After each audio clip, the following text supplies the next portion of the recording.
What's going on? Well, the season's over and we have a huge project digging out a snowmaking reservoir. So a big pond for water to supply our snowmaking system, and we needed to clear all the snow off the areas where the material coming out of the pond is going to be dumped on the ski area. And of course we've had pretty cold temperatures most of the season, and we had really good snowmaking to begin with, so we have a lot of snow. It's probably average a meter over everything.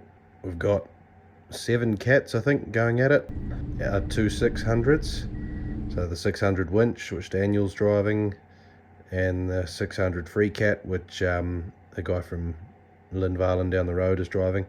We've also got one of Lindvalen's 600 E pluses.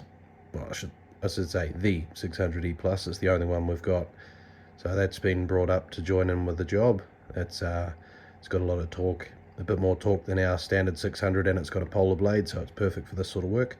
I'm driving the Bison X, our new one. And then we've got an extra Leitwolf from Lindvalen as well. We've got our brand new Leitwolf and our Leitwolf Winch. So there's a few of us going hard trying to push all the snow off the slopes. Pretty big job. We have to get it as close to ground level as possible, so once you get down to ground level you have to be pretty careful. Not so much for me in the Bison. I've got steel tracks, but the other cats, I'm not sure about our 2 Leitwolfs, but I think all the other machines have got aluminium tracks, so they have to go pretty carefully.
Sitting above it or it's digging into it. It never seems to sit in between.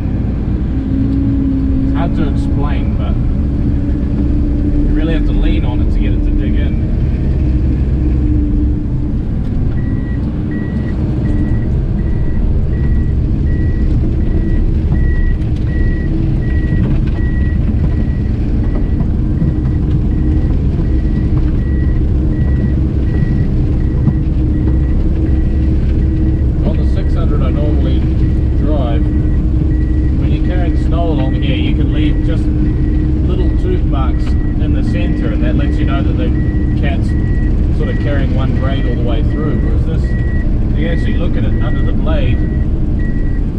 Sitting like that far off the ground, it's just sort of dragging the snow with it rather than carrying it. It's kind of hard to explain, but that's why it leaves lumps like this. If you try and lift up a little bit or try and roll some cut out, it doesn't carry it, it just sort of drops it wherever you lift the blade, which I don't like.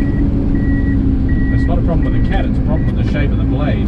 They're sort of a C shape, whereas a dozer blade and 600 polar blade, they're pretty straight. They're reasonably, like, they've got a very slight curve in them, whereas these have got quite a solid C shape to them, and that just seems to not cut very well.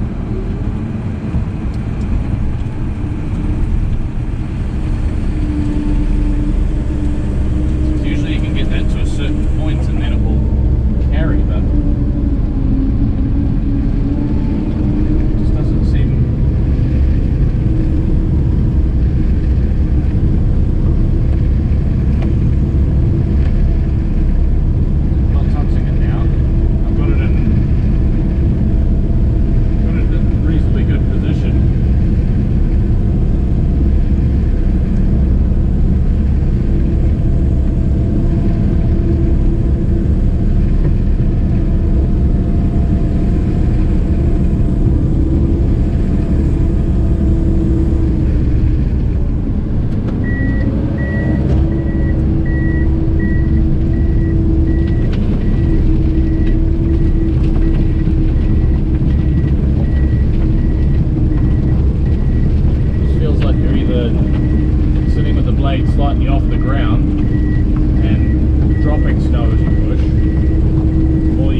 cord so much that it's kind of picking more up as you go, which is good in some situations, but you don't want to always be digging everything off the ground, because I want to be driving on snow and I don't want to be digging up what I'm running over. I want to be digging at the far end and carrying it across the snow, because the idea of a snowcat is that you're sitting on snow, not on the dirt. And this is the reverse of what you normally do. You're normally pushing snow onto the ground to cover it up, not pushing snow off the ground. It's just a bit of an odd job, but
but the idea of what we're doing here is they're going to be filling here through this summer, digging out a big pond, and then the trucks are going to bring the material here and we're going to spread it, because at the moment the ground's sort of all like this. We want to flatten it so we don't have to use as much snow, and the ground's a bit more predictable when you're pushing snow around in the winter.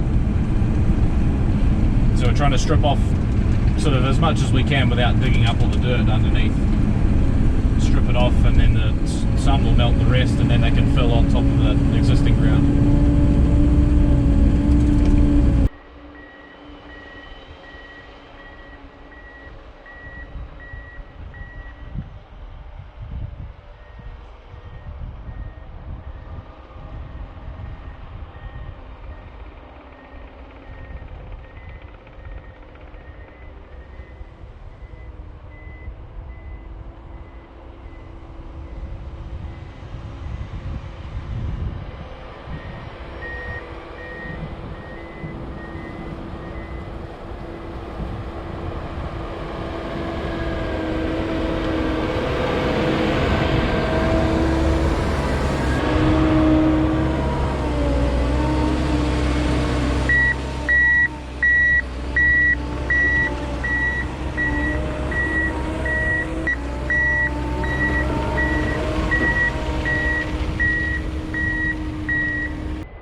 GPS is it's the latest Leica GPS, I'm pretty sure. It's not the same as what I run in the 600.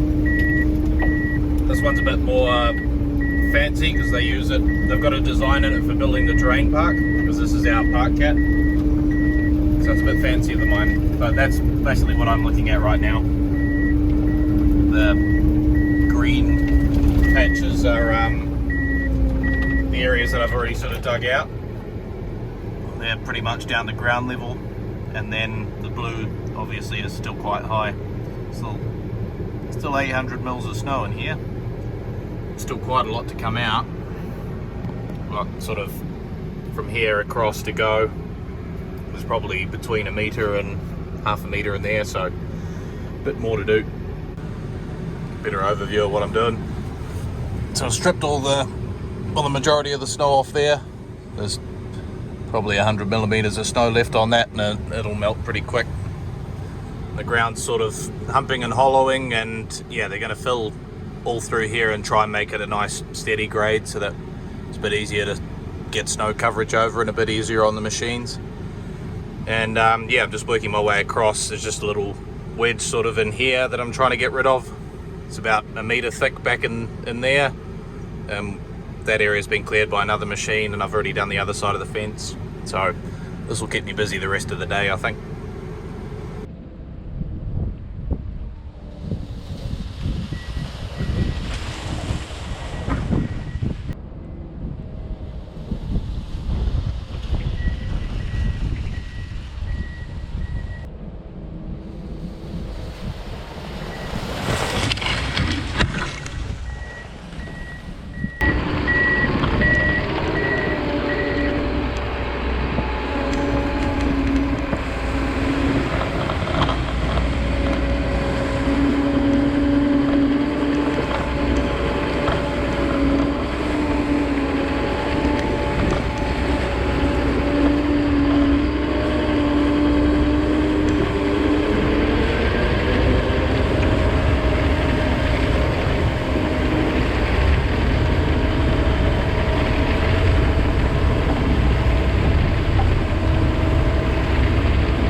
But yeah, she's a pretty big project. We've pushed a lot of the snow off the bottom of Vermilion and cleared. There's a haul road they made last summer which we've cleared off so that they can get the dump trucks up to the top of the mountain.